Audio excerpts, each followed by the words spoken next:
Hi, everyone. My name is Morgan. I am the co host at the Dayton Tolbert Show, one of the co hosts. I am here participating in this blog to talk about the signs of an unhealthy relationship. Regarding an unhealthy relationship, you would first have to talk about the things that you need for a healthy relationship. There are several different types of relationships, and these things are also very much key to all types, whether you're referring to a romantic relationship, friendships with family, and also with work and school. And those are all important. These are all important types of relationships, but the focus of this blog is romantic relationships. So, trust, communication, and humility are a big portion, as well as a great sense of teamwork. In order for a relationship to work, you have to have all four of those things. Communication is the center of all of those things. Without communication, you can't have trust. Without communication, you can't have teamwork. And of course, with communication, you're going to be able to tell whether or not a person is humble or not as well. So, those are my main factors and my main points. Humility is something that men and women both have to work on and they both need. But a great woman that is humble is going to be able to basically have an influence on a man regarding his reaction to you and how he operates within a relationship.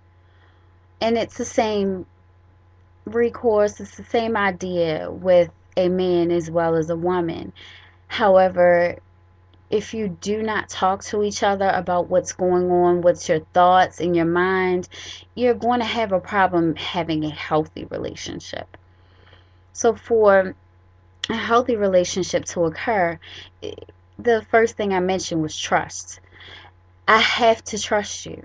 I have to know that you're going to be there. I have to know that what you're saying to me is going to be the truth every single time, without maliciousness, without being rude, without being hurtful, not just coming out of pocket and basically saying these things because your ego is bruised.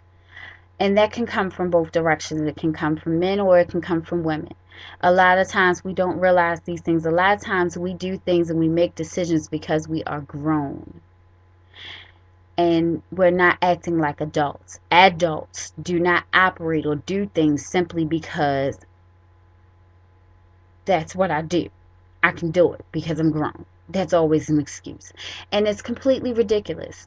And that's also the downfall in a great, big, huge, ridiculously huge sign that relationships cannot, it's not going to fluster at all. For you to have a healthy relationship, you have to, work in as a team between yourself and your partner, between your spouse, between your woman, between your man. If y'all don't work together, how's your relationship going to flourish? So that's something that you really have to bear in mind. It's really something that you have to work on towards that. And grown people can't do that. Adults can, but grown people can't. One of my pet peeves in the world is for someone to say to me, "Oh, I'm grown. I don't have to tell you anything." Okay, well, be grown by yourself. Because at the end of the day, if I'm telling you I'm grown, that means I don't want to listen. I don't want to try to improve myself. I can't accept um, constructive criticism. I can't do any of those things. I can't work with you. So if I'm saying to you I'm grown, I'm saying that I can't do these things. Now, if I listen to you as an adult and we exchange ideas and we're in this relationship together to work to move towards something, because the whole purpose of dating is to get to a point where you're with someone for the rest of your life, i.e., marriage. So until you can get to that point and find that right person, yes, you're dating and yes, you're looking, and sometimes you're spending time reevaluating and self-reflecting and really just getting yourself together so you're going to be that perfect mate for that person.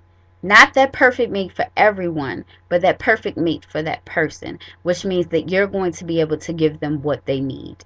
And in an unhealthy relationship, that's something that's just not going to happen. You're not going to get what you need. Sex is not going to give you what you need. It's the icing on the cake.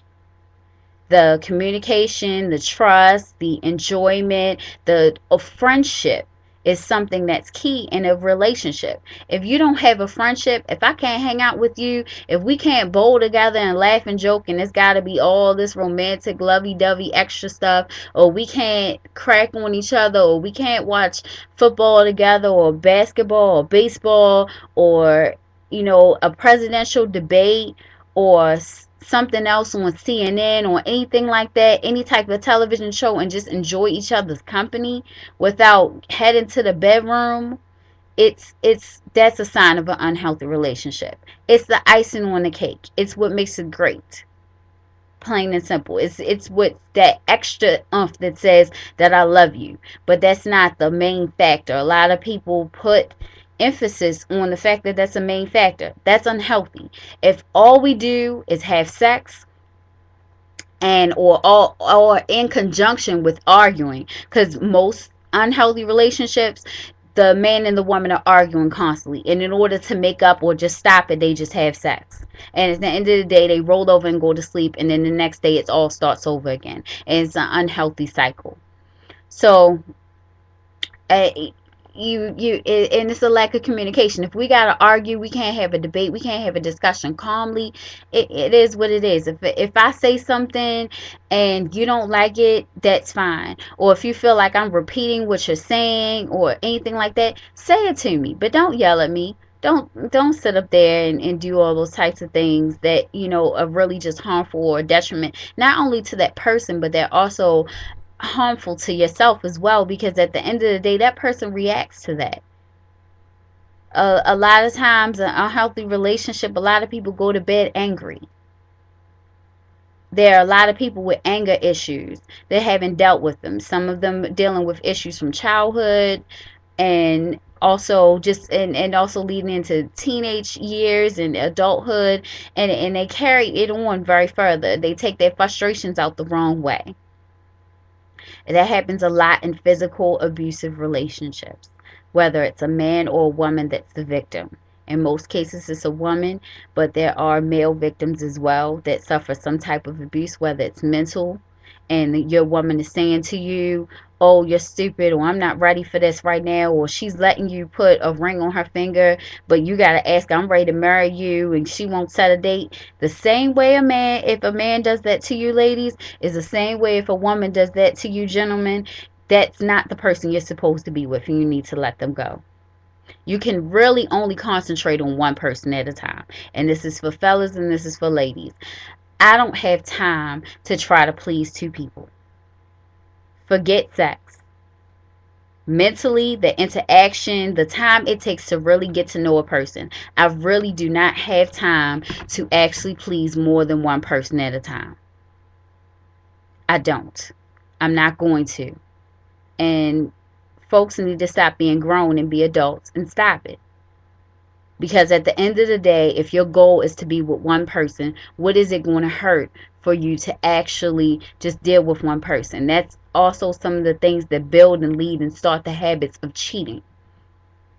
Because if before the relationship even started, you felt like you needed 3 or 4 people in order to have fun, you're going to feel like you need 3 or 4 people afterwards. It's a mentality. It's a reality, and it's something that adults do. It's really it's really something that's completely simple. It's not something that has to, you need an instruction manual or anything like that. I like you like me, we're getting to know each other. It is what it is. But if you got 2 other people sitting in your phone list that want that same, I need to get to know you, I want to see you, I want to spend time with you, and you're dividing your time, that person is going to be able to tell. Ladies, men are going to be able to tell. It's never going to be even. It's never going to be even Steven, and you trying to do what he does and everything else. If he cheats, leave. The relationship was already unhealthy because there was a lack of communication. If he couldn't say to you, babe, I need X, Y, and Z, and the solution is A, B, and C, and you didn't say, well, I can give you A, B, and C, and this is how I'm going to do it, then that conversation didn't happen, and that relationship needs to be over. If he cheats, that conversation didn't happen, and it's no point in it happen afterwards. Same thing with the ladies. And if you show yourself that you cannot be trusted from off the bat, he's not going to trust you. And guess what? There's going to be other people around. There's always going to be another woman until he decides that he only wants one. Even if it's just an interest, even if it's just an idea. He doesn't have to act on it, but there's always going to be one. It's not saying that it's fair or anything like that, but regarding relationships, if you show yourself to be a great woman, to be trustworthy, your communication skills are great, and you have that great team mentality, you're like, we're going to do this together, he's going to have you as his woman, and he's going to have you as his wife. But a lot of women don't get that.